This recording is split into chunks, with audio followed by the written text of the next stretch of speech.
8 ਮਨੁੱਖੀ ਜਨਮ ਦਾ ਮਹੱਤਵ। ਸ਼੍ਰੀ ਸਾਈਂ ਬਾਬਾ ਦਾ ਭਿੱਖਿਆ ਮੰਗਣਾ, ਬਾਜਾ ਬਾਈ ਦੀ ਸੇਵਾ, ਸ਼੍ਰੀ ਸਾਈਂ ਬਾਬਾ ਦਾ ਸੌਣ ਦਾ ਤਰੀਕਾ। ਖੁਸ਼ਹਾਲ ਚੰਦ ਨਾਲ ਪਿਆਰ। ਜਿਸ ਤਰ੍ਹਾਂ ਪਿਛਲੇ ਅਧਿਆਇ ਵਿੱਚ ਦੱਸਿਆ ਗਿਆ ਕਿ ਹੁਣ ਸ਼੍ਰੀ ਹਿਮਾਡ ਪੰਥ ਮਨੁੱਖ ਦੇ ਜਨਮ ਦੀ ਮਹੱਤਤਾ ਨੂੰ ਵਿਸਥਾਰ ਨਾਲ ਸਮਝਾਉਂਦੇ ਹਨ। ਸ਼੍ਰੀ ਸਾਈਂ ਬਾਬਾ ਕਿਸ ਤਰ੍ਹਾਂ ਭਿੱਖਿਆ ਮੰਗਦੇ ਹੁੰਦੇ ਸੀ, ਬਾਜਾ ਬਾਈ ਉਹਨਾਂ ਦੀ ਕਿਸ ਤਰ੍ਹਾਂ ਸੇਵਾ ਕਰਦੀ ਸੀ, ਉਹ ਮਸਜਿਦ ਵਿੱਚ ਤਾਤਿਆ ਖੋਤੇ ਅਤੇ ਮਾਲਸਾ ਪਤੀ ਦੇ ਨਾਲ ਕਿਸ ਤਰ੍ਹਾਂ ਸੌਂਦੇ ਸੀ ਅਤੇ ਖੁਸ਼ਹਾਲ ਚੰਦ ਤੇ ਉਹਨਾਂ ਦਾ ਕਿਸ ਤਰ੍ਹਾਂ ਦਾ ਪਿਆਰ ਸੀ, ਇਸ ਦਾ ਵਰਣਨ ਅੱਗੇ ਕੀਤਾ ਜਾਵੇਗਾ। ਮਨੁੱਖੀ ਜਨਮ ਦਾ ਮਹੱਤਵ।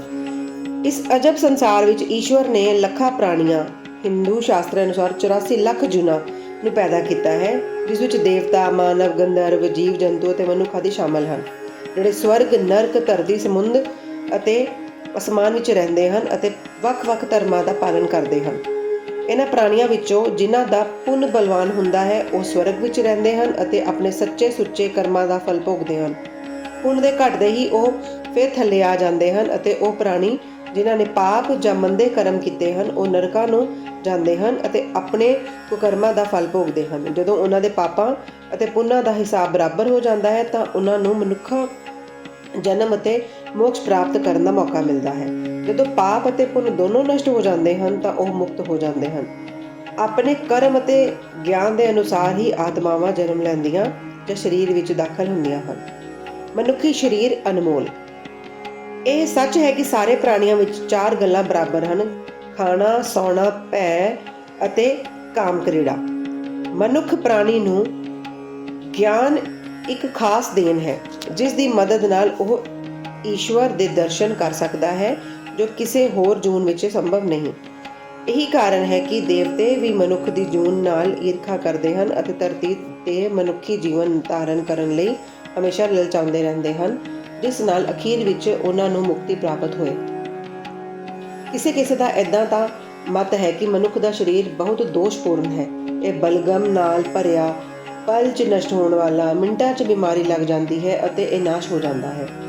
ਇਸ ਵਿੱਚ ਕੋਈ ਸ਼ੱਕ ਨਹੀਂ ਕਿ ਇਸ ਕਥਨ ਵਿੱਚ ਕੁਝ ਸੱਚ ਹੈ, ਪਰ ਇੰਨਾ ਦੋਸ਼ਪੂਰਨ ਹੁੰਦੇ ਹੋਏ ਵੀ ਮਨੁੱਖੀ ਸਰੀਰ ਦਾ ਮੁੱਲ ਜ਼ਿਆਦਾ ਹੈ, ਕਿਉਂਕਿ ਗਿਆਨ ਦੀ ਪ੍ਰਾਪਤੀ ਸਿਰਫ ਇਸੇ ਜੂਨ ਵਿੱਚ ਸੰਭਵ ਹੈ। ਮਨੁੱਖ ਦਾ ਸਰੀਰ ਪ੍ਰਾਪਤ ਹੋਣ ਨਾਲ ਹੀ ਤਾਂ ਪਤਾ ਲੱਗਦਾ ਹੈ ਕਿ ਇਹ ਸਰੀਰ ਨਾਸ਼ਵਾਨ ਅਤੇ ਬਦਲਣਹਾਰ ਹੈ ਅਤੇ ਇਸ ਤਰ੍ਹਾਂ ਧਾਰਨਾ ਕਰਕੇ ਇੰਦਰੀਆਂ ਦੇ ਸੁੱਖਾਂ ਨੂੰ ਛੱਡ ਕੇ ਅਤੇ ਸੱਚ ਅਤੇ ਝੂਠ ਦੀ ਪਹਿਚਾਣ ਕਰਕੇ ਈਸ਼ਵਰ ਦਾ ਗਿਆਨ ਪ੍ਰਾਪਤ ਕੀਤਾ ਜਾ ਸਕਦਾ ਹੈ। ਇਸ ਲਈ ਜੇ ਅਸੀਂ ਸਰੀਰ ਨੂੰ ਐਵੇਂ ਹੀ ਅਤੇ ਅਪਵਿੱਤਰ ਸਮਝ ਕੇ ਉਸ ਦੀ ਸੰਭਾਲ ਨਾ ਕਰੀਏ ਤਾਂ ਅਸੀਂ ਪ੍ਰਭੂ ਦਰਸ਼ਨ ਦੇ ਮੌਕੇ ਤੋਂ ਵਾਂਝੇ ਰਹਿ ਜਾਵਾਂਗੇ। ਜੇ ਅਸੀਂ ਉਸ ਨੂੰ ਕੀਮਤੀ ਸਮਝ ਕੇ ਉਸ ਨਾਲ ਪਿਆਰ ਕਰਾਂਗੇ ਤਾਂ ਅਸੀਂ ਇੰਦਰੀਆਂ ਦੇ ਸੁੱਖਾਂ ਵੱਲ ਲੱਗ ਜਾਵਾਂਗੇ ਅਤੇ ਉਦੋਂ ਸਾਡੀ ਅਤੋਕਤੀ ਵੀ ਯਕੀਨੀ ਹੈ। ਇਸ ਲਈ ਠੀਕ ਮਾਰਗ ਜਿਸ 'ਤੇ ਚੱਲਣਾ ਚਾਹੀਦਾ ਹੈ ਇਹ ਹੈ ਕਿ ਨਾ ਤਾਂ ਦੇਹ ਦੀ ਲਾਪਰਵਾਹੀ ਕਰੇ ਅਤੇ ਨਾ ਹੀ ਉਸ ਨਾਲ ਪਿਆਰ ਕਰੋ। ਸਿਰਫ ਇੰਨਾ ਹੀ ਧਿਆਨ ਰੱਖੋ ਕਿ ਕਿਸੇ ਘੁੜਸਵਾਰ ਦਾ ਸਫ਼ਰ ਵਿੱਚ ਆਪਣੇ ਘੋੜੇ 'ਤੇ ਉਦੋਂ ਤੱਕ ਹੀ ਮੋਹ ਰਹਿੰਦਾ ਹੈ ਜਦੋਂ ਤੱਕ ਉਹ ਆਪਣੀ ਮੰਜ਼ਿਲ 'ਤੇ ਪਹੁੰਚ ਕੇ ਵਾਪਸ ਨਾ ਆ ਜਾਏ। ਇਸ ਲਈ ਪ੍ਰਭੂ ਦਰਸ਼ਨ ਦਾ ਆਤਮ ਸਾਖਾਤਕਾਰ ਦੇ ਲਈ ਸਰੀਰ ਨੂੰ ਹਮੇਸ਼ਾ ਹੀ ਲਗਾਈ ਰੱਖਣਾ ਚਾਹੀਦਾ ਹੈ, ਜਿਹੜਾ ਜੀਵਨ ਦਾ ਮੁੱਖ ਉਦੇਸ਼ ਹੈ। ਇਹ ਕਿਹਾ ਜਾਂਦਾ ਹੈ ਕਿ ਅਨੇਕਾਂ ਪ੍ਰਾਣੀਆਂ ਨੂੰ ਪੈਦਾ ਕਰਨ ਤੋਂ ਬਾਅਦ ਵੀ ਈਸ਼ਵਰ ਨੂੰ ਤਸੱਲੀ ਨਹੀਂ ਹੋਈ। ਕਾਰਨ ਇਹ ਹੈ ਕਿ ਕੋਈ ਵੀ ਪ੍ਰਾਣੀ ਉਸ ਦੀ ਅਲੌਕਿਕ ਰਚਨਾ ਨੂੰ ਸਮਝਣ ਦੇ ਯੋਗ ਨਾ ਹੋ ਸਕਿਆ ਅਤੇ ਇਸੇ ਕਾਰਨ ਉਸ ਨੇ ਇੱਕ ਖਾਸ ਪ੍ਰਾਣੀ ਭਾਵ ਮਨੁੱਖ ਜਾਤੀ ਨੂੰ ਪੈਦਾ ਕੀਤਾ ਅਤੇ ਉਸ ਨੂੰ ਗਿਆਨ ਦਾ ਖਾਸ ਸਮਝ ਦਿੱਤੀ। ਜਦੋਂ ਈਸ਼ਵਰ ਨੇ ਦੇਖਿਆ ਕਿ ਮਨੁੱਖ ਉਸ ਦੀ ਲੀਲਾ, ਅਦਭੁਤ ਰਚਨਾਵਾਂ ਅਤੇ ਗਿਆਨ ਨੂੰ ਸਮਝਣ ਦੇ ਯੋਗ ਹੈ ਤਾਂ ਉਹਨਾਂ ਨੇ ਬਹੁਤ ਖੁਸ਼ੀ ਅਤੇ ਤਸੱਲੀ ਹੋਈ। ਭਾਗਵਤ ਸਕੰਦ 11:9-28 ਦੇ ਅਨੁਸਾਰ ਇਸ ਲਈ ਮਨੁੱਖੀ ਜਨਮ ਮਿਲਣਾ ਬਹੁਤ ਵੱਡੇ ਭਾਗਾਂ ਦੀ ਨਿਸ਼ਾਨੀ ਹੈ। ਉੱਚੇ ਬ੍ਰਾਹਮਣ ਕੁਲ ਵਿੱਚ ਜਨਮ ਲੈਣਾ ਤਾਂ ਬਹੁਤ ਚੰਗੇ ਭਾਗਾਂ ਦੀ ਨਿਸ਼ਾਨੀ ਹੈ, ਪਰ ਸ਼੍ਰੀ ਸਾਈਂ ਚਰਨਾਂ ਵਿੱਚ ਪ੍ਰੀਤੀ ਅਤੇ ਉਹਨਾਂ ਦੀ ਸ਼ਰਨਾਗਤ ਮਿਲਣਾ ਇਹਨਾਂ ਸਾਰਿਆਂ ਵਿੱਚੋਂ ਉੱਤਮ ਹੈ। ਮਨੁੱਖ ਦੀ ਕੋਸ਼ਿਸ਼। ਇਸ ਸੰਸਾਰ ਵਿੱਚ ਮਨੁੱਖੀ ਜਨਮ ਬਹੁਤ ਹੀ ਦੁਰਲਭ ਹੈ। ਹਰ ਆਦਮੀ ਦੀ ਮੌਤ ਤਾਂ ਤੈਅ ਹੈ ਅਤੇ ਉਹ ਕਿਸੇ ਪਲ ਵੀ ਉਸਨੂੰ ਜਫਾ ਮਾਰ ਸਕਦੀ ਹੈ। ਇਹੀ ਧਾਰਨਾ ਕਰਕੇ ਸਾਨੂੰ ਆਪਣੇ ਮੰਤਵ ਦੀ ਪ੍ਰਾਪਤੀ ਲਈ ਹਮੇਸ਼ਾ ਤਿਆਰ ਰਹਿਣਾ ਚਾਹੀਦਾ ਹੈ। ਜਿਸ ਤਰ੍ਹਾਂ ਗੁਆਚੇ ਹੋਏ ਰਾਜਕੁਮਾਰ ਦੀ ਖੋਜ ਵਿੱਚ ਰਾਜਾ ਸਾਰੇ ਸੰਭਵ ਤਰੀਕੇ ਪ੍ਰਯੋਗ ਕਰਦਾ ਹੈ, ਇਸੇ ਤਰ੍ਹਾਂ ਜਰਾ ਵੀ ਦੇਰ ਨਾ ਕਰਕੇ ਸਾਨੂੰ ਆਪਣੇ ਮਨ ਚਾਹੇ ਮੰਤਵ ਦੀ ਸਿੱਧੀ ਲਈ ਜਲਦੀ ਕਰਨੀ ਹੀ ਬਿਲਕੁਲ ਠੀਕ ਹੈ। ਇਸ ਲਈ ਪੂਰਨ ਲਗਨ ਅਤੇ ਉਤਸ਼ਾਹ ਨਾਲ ਆਪਣੇ ਮੰਤਵ, ਲਾਲਸ ਅਤੇ ਨੀਂਦ ਨੂੰ ਤਿਆਰ ਤਿਆਗ ਕੇ ਈਸ਼ਵਰ ਦਾ ਹਰ ਵੇਲੇ ਧਿਆਨ ਰੱਖਣਾ ਚਾਹੀਦਾ ਹੈ। ਜੇ ਅਸੀਂ ਇਸ ਤਰ੍ਹਾਂ ਨਾ ਕਰ ਸਕੇ ਤਾਂ ਸਾਨੂੰ ਪਸ਼ੂਆਂ ਵਰਗਾ ਹੀ ਆਪਣੇ ਆਪ ਨੂੰ ਸਮਝਣਾ ਪਵੇਗਾ। ਕਿਵੇਂ ਤਿਆਰ ਹੋਣਾ? ਜ਼ਿਆਦਾ ਸਫਲਤਾ ਅਤੇ ਗਿਆਨ ਨੂੰ ਆਸਾਨੀ ਨਾਲ ਪ੍ਰਾਪਤ ਕਰਨ ਦਾ ਇੱਕੋ ਇੱਕ ਤਰੀਕਾ ਹੈ ਕਿਸੇ ਯੋਗ ਸੰਤ ਜਾਂ ਸਤਿਗੁਰੂ ਦੇ ਚਰਨਾਂ ਦੀ ਸ਼ੀਤਲ ਛਾਂ ਦਾ ਆਸਰਾ ਲੈਣਾ, ਜਿਸ ਨੂੰ ਪ੍ਰਭੂ ਦਰਸ਼ਨ ਹੋ ਚੁੱਕਾ ਹੋਵੇ। ਜਿਹੜਾ ਲਾਭ ਧਾਰਮਿਕ ਵਿਖਿਆਵਾਂ ਦੇ ਸਰਵਨ ਨਾਲ ਅਤੇ ਧਾਰਮਿਕ ਗ੍ਰੰਥਾਂ ਦੇ ਅਧਿਐਨ ਕਰਨ ਨਾਲ ਪ੍ਰਾਪਤ ਨਹੀਂ ਹੋ ਸਕਦਾ, ਉਹ ਇਹਨਾਂ ਮਹਾਨ ਆਤਮ ਗਿਆਨੀਆਂ ਦੀ ਸੰਗਤ ਨਾਲ ਸਹਿਜੇ ਹੀ ਪ੍ਰਾਪਤ ਹੋ ਜਾਂਦਾ ਹੈ। ਜਿਹੜੀ ਰੌਸ਼ਨੀ ਸਾਨੂੰ ਸੂਰਜ ਤੋਂ ਮਿਲਦੀ ਹੈ, ਉਹ ਦੁਨੀਆ ਦੇ ਸਾਰੇ ਤਾਰੇ ਵੀ ਇਕੱਠੇ ਹੋ ਜਾਣ ਤਾਂ ਵੀ ਨਹੀਂ ਹੋ ਸਕਦੇ। ਇਸੇ ਤਰ੍ਹਾਂ ਜਿਸ ਅਧਿਆਤਮਕ ਗਿਆਨ ਦੀ ਪ੍ਰਾਪਤੀ ਸਾਨੂੰ ਸਤਿਗੁਰੂ ਦੀ ਕਿਰਪਾ ਨਾਲ ਹੋ ਸਕਦੀ ਹੈ, ਉਹ ਗ੍ਰੰਥਾਂ ਅਤੇ ਉਪਦੇਸ਼ਾਂ ਨਾਲ ਕਿਸੇ ਤਰ੍ਹਾਂ ਵੀ ਸੰਭਵ ਨਹੀਂ ਹੈ। ਉਹਨਾਂ ਦੀ ਹਰੇਕ ਗਤੀਵਿਧੀ, ਮਿੱਠੀ ਬੋਲੀ, ਡੂੰਘੇ ਉਪਦੇਸ਼, ਮਾਫ਼ ਕਰਨ ਦੀ ਸ਼ਕਤੀ, ਸਥਿਰਤਾ, ਵਿਰਾਗ, ਦਾਨ ਅਤੇ ਪਰਉਪਕਾਰਿਤਾ, ਮਨੁੱਖੀ ਸਰੀਰ ਦਾ ਕੰਟਰੋਲ, ਹੰਕਾਰ ਰਹਿਤ ਹੋਣਾ ਆਦਿ ਗੁਣ ਜਿਸ ਤਰ੍ਹਾਂ ਵੀ ਉਹ ਇਸ ਪਵਿੱਤਰ ਭਲਾ ਕਰਨ ਦੀ ਸ਼ਕਤੀ ਨਾਲ ਵਿਹਾਰ ਕਰਦੇ ਹਨ, ਸਤਸੰਗ ਨਾਲ ਭਗਤਾਂ ਨੂੰ ਉਸ ਦੇ ਪ੍ਰਤੱਖ ਦਰਸ਼ਨ ਹੁੰਦੇ ਹਨ। ਇਸ ਨਾਲ ਮਨ ਜਾਗ ਕੇ ਲਗਾਤਾਰ ਅਧਿਆਤਮਕ ਉੱਨਤੀ ਵੱਲ ਵੱਧਦਾ ਹੈ। ਸ਼੍ਰੀ ਸਾਈਂ ਬਾਬਾ ਇਸੇ ਤਰ੍ਹਾਂ ਦੇ ਇੱਕ ਸੰਤ ਜਾਂ ਸਤਿਗੁਰੂ ਸੀ। ਭਾਵੇਂ ਉਹ ਬਾਹਰੀ ਰੂਪ ਵਿੱਚ ਇੱਕ ਫਕੀਰ ਦਾ ਸਵਾਂਗ ਕਰਦੇ ਸੀ, ਪਰ ਉਹ ਸਦਾ ਆਤਮਲੀਨ ਰਹਿੰਦੇ ਸਨ। ਉਹ ਸਾਰੇ ਪ੍ਰਾਣੀਆਂ ਨਾਲ ਪਿਆਰ ਕਰਦੇ ਅਤੇ ਉਹਨਾਂ ਦਾ ਵਿੱਚ ਭਗਵਤ ਦਰਸ਼ਨ ਦਾ ਅਨੁਭਵ ਕਰਦੇ ਸੀ। ਉਹਨਾਂ ਦੀ ਸੁੱਖਾਂ ਦੀ ਉਹਨਾਂ ਨੂੰ ਕੋਈ ਖਿਚਨ ਨਹੀਂ ਸੀ ਅਤੇ ਨਾ ਹੀ ਉਹ ਮੁਸੀਬਤਾਂ ਵਿੱਚ ਬੇਚੈਨ ਹੁੰਦੇ ਸੀ। ਉਹਨਾਂ ਲਈ ਅਮੀਰ ਅਤੇ ਫਕੀਰ ਦੋਵੇਂ ਹੀ ਇੱਕ ਬਰਾਬਰ ਸਨ। ਜਿਨ੍ਹਾਂ ਦੀ ਕਿਰਪਾ ਨਾਲ ਭਿਖਾਰੀ ਵੀ ਰਾਜਾ ਬਣ ਸਕਦਾ ਸੀ, ਉਹ ਸ਼ਿਰਡੀ ਵਿੱਚ ਘਰ ਘਰ ਜਾ ਕੇ ਭਿੱਖਿਆ ਮੰਗਦੇ ਸੀ। ਇਹ ਕੰਮ ਉਹ ਇਸ ਤਰ੍ਹਾਂ ਕਰਦੇ ਸੀ। ਬਾਬਾ ਦਾ ਭਿੱਖਿਆ ਮੰਗਣਾ।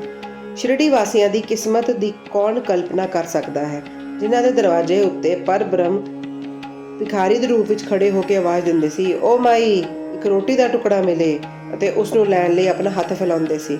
ਇੱਕ ਹੱਥ ਵਿੱਚ ਉਹ ਹਮੇਸ਼ਾ ਟਮਰੇਲ ਫੜੀ ਰੱਖਦੇ ਅਤੇ ਦੂਸਰੇ ਹੱਥ ਵਿੱਚ ਝੋਲੀ। ਕੁਝ ਘਰਾਂ ਵਿੱਚ ਤਾਂ ਉਹ ਹਰ ਰੋਜ਼ ਹੋ ਹੀ ਜਾਂਦੇ ਅਤੇ ਕਿਸੇ ਕਿਸੇ ਘਰ ਵਿੱਚ ਸਿਰਫ ਇੱਕ ਫੇਰੀ ਲਗਾਉਂਦੇ ਸੀ। ਉਹ ਸਾਗ, ਦੁੱਧ ਜਾਂ ਲੱਸੀ ਆਦਿ ਚੀਜ਼ਾਂ ਦਾ ਟਿਨ ਪਾਟ ਵਿੱਚ ਲੈਂਦੇ ਅਤੇ ਭਾਤ ਅਤੇ ਰੋਟੀ ਆਦਿ ਹੋਰ ਸੁੱਕੀਆਂ ਚੀਜ਼ਾਂ ਝੋਲੀ ਵਿੱਚ ਪਾ ਲੈਂਦੇ ਸੀ। ਬਾਬਾ ਦੀ ਜੀਭ ਨੂੰ ਸਵਾਦ ਦੀ ਰੁਚੀ ਨਹੀਂ ਸੀ, ਕਿਉਂਕਿ ਉਹਨਾਂ ਨੇ ਉਸਨੂੰ ਆਪਣੇ ਵਸ ਵਿੱਚ ਕਰ ਲਿਆ ਸੀ। ਇਸ ਲਈ ਉਹ ਵੱਖ-ਵੱਖ ਚੀਜ਼ਾਂ ਦੇ ਸਵਾਦ ਦੀ ਫਿਕਰ ਕਿਉਂ ਕਰਦੇ। ਜੋ ਕੁਝ ਵੀ ਭਿਖਿਆ ਵਿੱਚ ਉਹਨਾਂ ਨੂੰ ਮਿਲ ਜਾਂਦਾ, ਉਸਨੂੰ ਉਹ ਰਲਾ ਕੇ ਤਸੱਲੀ ਨਾਲ ਖਾ ਲੈਂਦੇ ਸੀ। ਇਹ ਚੀਜ਼ ਸਵਾਦ ਹੈ ਜਾਂ ਨਹੀਂ, ਬਾਬਾ ਨੇ ਇਸ ਵੱਲ ਕਦੀ ਧਿਆਨ ਨਹੀਂ ਦਿੱਤਾ। ਸਮਝੋ ਕਿ ਉਹਨਾਂ ਦੀ ਜੀਭ ਨੂੰ ਸਵਾਦ ਦਾ ਗਿਆਨ ਹੀ ਨਾ ਹੋਵੇ। ਉਹ ਸਿਰਫ ਦੁਪਹਿਰ ਤੱਕ ਭਿਖਿਆ ਮੰਗਦੇ ਸੀ। ਇਹ ਕੰਮ ਬਹੁਤ ਬੇਕਾਇਦਾ ਸੀ। ਕਿਸੇ ਦਿਨ ਤਾਂ ਉਹ ਛੋਟੀ ਜਿਹੀ ਫੇਰੀ ਹੀ ਲਗਾਉਂਦੇ ਸੀ ਅਤੇ ਕਿਸੇ ਦਿਨ 12 ਵਜੇ ਤੱਕ। ਉਹ ਇਕੱਠਾ ਕੀਤਾ ਭੋਜਨ ਇੱਕ ਕੁੰਡੀ ਵਿੱਚ ਪਾ ਦਿੰਦੇ, ਜਿੱਥੇ ਕੁੱਤੇ, ਬਿੱਲੀਆਂ, ਕਾਂ ਆਦਿ ਆਜ਼ਾਦੀ ਨਾਲ ਭੋਜਨ ਕਰਦੇ। ਬਾਬਾ ਨੇ ਉਹਨਾਂ ਨੂੰ ਕਦੀ ਵੀ ਨਹੀਂ ਭਜਾਇਆ। ਇੱਕ ਔਰਤ ਵੀ ਜਿਹੜੀ ਮਸਜਿਦ ਦੀ ਝਾੜੂ ਲਗਾਉਂਦੀ ਸੀ, ਰੋਟੀ ਦੇ 10-12 ਟੁਕੜੇ ਚੁੱਕ ਕੇ ਆਪਣੇ ਘਰ ਲੈ ਜਾਂਦੀ ਸੀ, ਪਰ ਕਿਸੇ ਨੇ ਕਦੀ ਵੀ ਉਸਨੂੰ ਨਹੀਂ ਰੋਕਿਆ। ਜਿਨ੍ਹਾਂ ਨੇ ਸੁਪਨੇ ਵਿੱਚ ਵੀ ਬਿੱਲੀਆਂ ਅਤੇ ਕੁੱਤਿਆਂ ਨੂੰ ਕਦੀ ਦੁਤਕਾਰ ਕੇ ਨਹੀਂ ਭੇਜਿਆ, ਉਹ ਭਲਾ ਬੇਸਹਾਰਾ ਗਰੀਬਾਂ ਨੂੰ ਰੋਟੀ ਦੇ ਕੁਝ ਟੁਕੜਿਆਂ ਨੂੰ ਚੁੱਕਣ ਤੋਂ ਕਿਵੇਂ ਰੋਕਦੇ। ਇਸ ਤਰ੍ਹਾਂ ਦੇ ਮਹਾਨ ਪੁਰਖ ਦਾ ਜੀਵਨ ਧਨ ਹੈ। ਸ਼ਿਰਡੀ ਵਾਸੀ ਤਾਂ ਪਹਿਲੇ ਉਹਨਾਂ ਨੂੰ ਸਿਰਫ ਇੱਕ ਪਾਗਲ ਹੀ ਸਮਝਦੇ ਸੀ ਅਤੇ ਉਹ ਸ਼ਿਰਡੀ ਵਿੱਚ ਇਸੇ ਨਾਂ ਨਾਲ ਮਸ਼ਹੂਰ ਵੀ ਹੋ ਗਏ। ਜਿਹੜਾ ਭਿਖਿਆ ਦੇ ਕੁਝ ਟੁਕੜਿਆਂ ਨਾਲ ਗੁਜ਼ਾਰਾ ਕਰਦਾ ਹੋਵੇ, ਭਲਾ ਉਸਦੀ ਕੋਈ ਆਦਰ ਕਿਸ ਤਰ੍ਹਾਂ ਕਰ ਸਕਦਾ। ਪਰ ਉਹ ਤਾਂ ਦਿਆਲੂ ਦਿਲ, ਤਿਆਗੀ ਧਰਮਾਤਮਾ ਸੀ। ਭਾਵੇਂ ਉਹ ਬਾਹਰੋਂ ਚੰਚਲ ਅਤੇ ਬੇਚੈਨ ਲੱਗਦੇ ਸੀ, ਪਰ ਦਿਲ ਤੋਂ ਉਹ ਦ੍ਰਿੜ ਅਤੇ ਗੰਭੀਰ ਹਨ। ਉਹਨਾਂ ਦਾ ਮਾਰਗ ਡੂੰਘਾ ਅਤੇ ਗੂੜ੍ਹ ਸੀ। ਫਿਰ ਵੀ ਪਿੰਡ ਵਿੱਚ ਕੁਝ ਇਸ ਤਰ੍ਹਾਂ ਦੇ ਸ਼ਰਧਾਵਾਨ ਅਤੇ ਭਾਗਾਂ ਵਾਲੇ ਆਦਮੀ ਸਨ, ਜਿਨ੍ਹਾਂ ਨੇ ਉਹਨਾਂ ਨੂੰ ਪਹਿਚਾਣ ਕੇ ਇੱਕ ਮਹਾਨ ਪੁਰਖ ਮੰਨਿਆ। ਇਸ ਤਰ੍ਹਾਂ ਦੀ ਇੱਕ ਘਟਨਾ ਹੇਠਾਂ ਦਿੱਤੀ ਜਾਂਦੀ ਹੈ। ਬਾਈਜਾ ਬਾਈ ਦੀ ਸੇਵਾ। ਤਾਤਿਆ ਖੋਤੇ ਦੀ ਮਾਂ, ਜਿਸਦਾ ਨਾਂ ਬਾਈਜਾ ਬਾਈ ਸੀ, ਦੁਪਹਿਰ ਵੇਲੇ ਇੱਕ ਟੋਕਰੀ ਵਿੱਚ ਰੋਟੀ ਅਤੇ ਸਬਜ਼ੀ ਲੈ ਕੇ ਜੰਗਲ ਨੂੰ ਜਾਂਦੀ ਹੁੰਦੀ ਸੀ। ਉਹ ਜੰਗਲ ਵਿੱਚ ਮੀਲਾਂ ਦੂਰ ਤੱਕ ਜਾਂਦੀ ਅਤੇ ਬਾਬਾ ਨੂੰ ਲੱਭ ਕੇ ਉਹਨਾਂ ਨੂੰ ਚਰਨ ਫੜਦੀ ਸੀ। ਬਾਬਾ ਤਾਂ ਸ਼ਾਂਤ ਅਤੇ ਧਿਆਨ ਮਗਨ ਰਹਿੰਦੇ ਸੀ। ਉਹ ਇੱਕ ਪੱਤਲ ਵਿਛਾ ਕੇ ਉਸ ਉੱਤੇ ਸਾਰੀ ਤਰ੍ਹਾਂ ਦੀ ਸੁਆਦੀ ਭੋਜਨ ਜਿਵੇਂ ਰੋਟੀ, ਸਾਗ ਆਦਿ ਪਰੋਸਦੀ ਅਤੇ ਬਾਬਾ ਨੂੰ ਭੋਜਨ ਕਰਨ ਲਈ ਬੇਨਤੀ ਕਰਦੀ। ਉਹਨਾਂ ਦੀ ਸੇਵਾ ਅਤੇ ਸ਼ਰਧਾ ਦਾ ਢੰਗ ਵੀ ਬੜਾ ਵਿਲੱਖਣ ਸੀ। ਹਰ ਰੋਜ਼ ਜੰਗਲ ਵਿੱਚ ਬਾਬਾ ਨੂੰ ਲੱਭਣਾ ਅਤੇ ਭੋਜਨ ਲਈ ਬੇਨਤੀ ਕਰਨੀ। ਉਹਨਾਂ ਦੀ ਇਸ ਸੇਵਾ ਅਤੇ ਉਪਾਸਨਾ ਦੀ ਯਾਦ ਬਾਬਾ ਨੇ ਆਪਣੇ ਅਖੀਰਲੇ ਦਮ ਤੱਕ ਬਣੀ ਰਹੀ। ਉਹਨਾਂ ਦੀ ਸੇਵਾ ਦਾ ਧਿਆਨ ਕਰਕੇ ਬਾਬਾ ਨੇ ਉਹਨਾਂ ਦੇ ਪੁੱਤਰ ਨੂੰ ਬਹੁਤ ਲਾਭ ਪਹੁੰਚਾਇਆ। ਮਾਂ ਅਤੇ ਪੁੱਤਰ ਦੋਨਾਂ ਦੀ ਹੀ ਫਕੀਰ ਤੇ ਪੱਕੀ ਸ਼ਰਧਾ ਸੀ। ਉਹਨਾਂ ਨੇ ਬਾਬਾ ਨੂੰ ਸਦਾ ਈਸ਼ਵਰ ਵਾਂਗ ਹੀ ਪੂਜਿਆ। ਬਾਬਾ ਉਹਨਾਂ ਨੂੰ ਕਦੀ ਕਹਿੰਦੇ ਸਨ ਕਿ ਫਕੀਰੀ ਹੀ ਸੱਚੀ ਅਮੀਰੀ ਹੈ, ਉਸਦਾ ਕੋਈ ਅੰਤ ਨਹੀਂ। ਜਿਸ ਨੂੰ ਅਮੀਰੀ ਦੇ ਨਾਂ ਨਾਲ ਪੁਕਾਰਿਆ ਜਾਂਦਾ ਹੈ, ਉਹ ਜਲਦੀ ਹੀ ਗਾਇਬ ਹੋ ਜਾਣ ਵਾਲੀ ਹੈ। ਕੁਝ ਸਾਲਾਂ ਬਾਅਦ ਬਾਬਾ ਨੇ ਜੰਗਲ ਵਿੱਚ ਘੁੰਮਣਾ ਤਿਆਗ ਦਿੱਤਾ। ਉਹ ਪਿੰਡ ਵਿੱਚ ਰਹਿਣ ਅਤੇ ਮਸਜਿਦ ਵਿੱਚ ਹੀ ਭੋਜਨ ਕਰਨ ਲੱਗ ਪਏ। ਇਸ ਲਈ ਬਾਜਾ ਬਾਈ ਨੂੰ ਵੀ ਉਹਨਾਂ ਨੂੰ ਜੰਗਲ ਵਿੱਚੋਂ ਲੱਭਣ ਦੀ ਤਕਲੀਫ ਤੋਂ ਛੁਟਕਾਰਾ ਮਿਲ ਗਿਆ। ਤਿੰਨਾਂ ਦਾ ਸੌਣ ਦਾ ਢੰਗ। ਉਹ ਸੰਤ ਪੁਰਖ ਧਨ ਹਨ ਜਿਨ੍ਹਾਂ ਦੇ ਹਿਰਦੇ ਵਿੱਚ ਭਗਵਾਨ ਵਾਸੂਦੇਵ ਦਾ ਸਦਾ ਵਾਸ ਕਰਦੇ ਹਨ।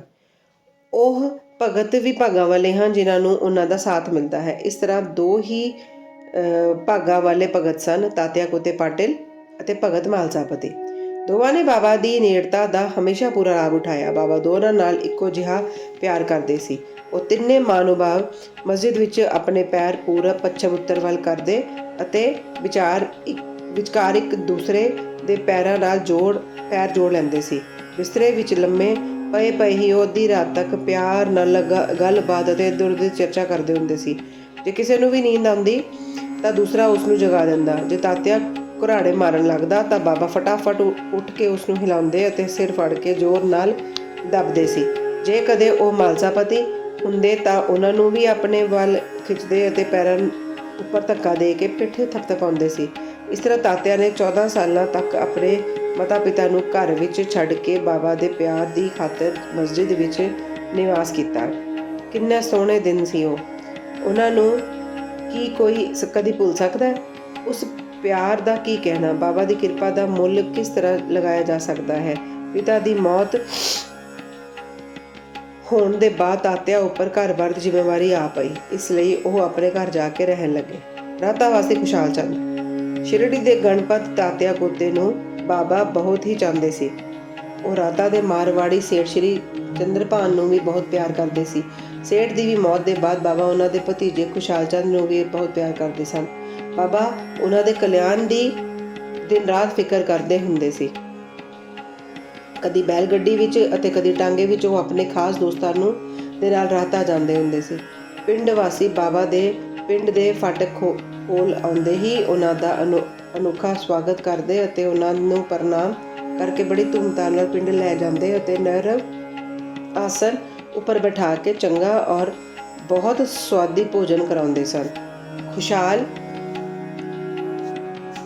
ਅਤੇ ਖੁਸ਼ ਤੇ ਪ੍ਰਸੰਨਚਿਤ ਨਾਲ ਕੁਝ ਦੇਰ ਗੱਲਬਾਤ ਕਰਦੇ ਸੀ।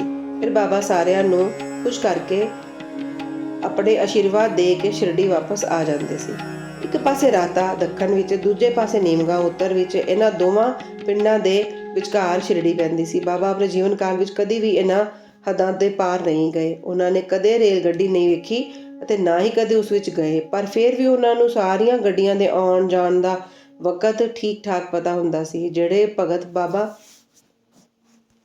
ਕੋਲੋਂ ਵਾਪਸ ਜਾਣ ਦੀ ਆਗਿਆ ਮੰਗਦੇ ਅਤੇ ਉਹਨਾਂ ਦੀ ਆਗਿਆ ਅਨੁਸਾਰ ਚੱਲਦੇ, ਉਹ ਠੀਕ ਠਾਕ ਘਰ ਪਹੁੰਚ ਜਾਂਦੇ ਸੀ। ਪਰ ਇਸ ਦੇ ਉਲਟ ਜਿਹੜੇ ਆਗਿਆ ਨਹੀਂ ਮੰਨਦੇ, ਉਹਨਾਂ ਨੂੰ ਬਦਕਿਸਮਤੀ ਅਤੇ ਦੁਰਘਟਨਾਵਾਂ ਦਾ ਸਾਹਮਣਾ ਕਰਨਾ ਪੈਂਦਾ ਸੀ। ਇਸ ਵਿਸ਼ੇ ਦੀਆਂ ਘਟਨਾਵਾਂ ਅਤੇ ਹੋਰ ਵਿਸ਼ਿਆਂ ਦਾ ਅਗਲੇ ਅਧਿਆਇ ਵਿੱਚ ਵਿਸਥਾਰ ਨਾਲ ਵਰਣਨ ਕੀਤਾ ਜਾਵੇਗਾ।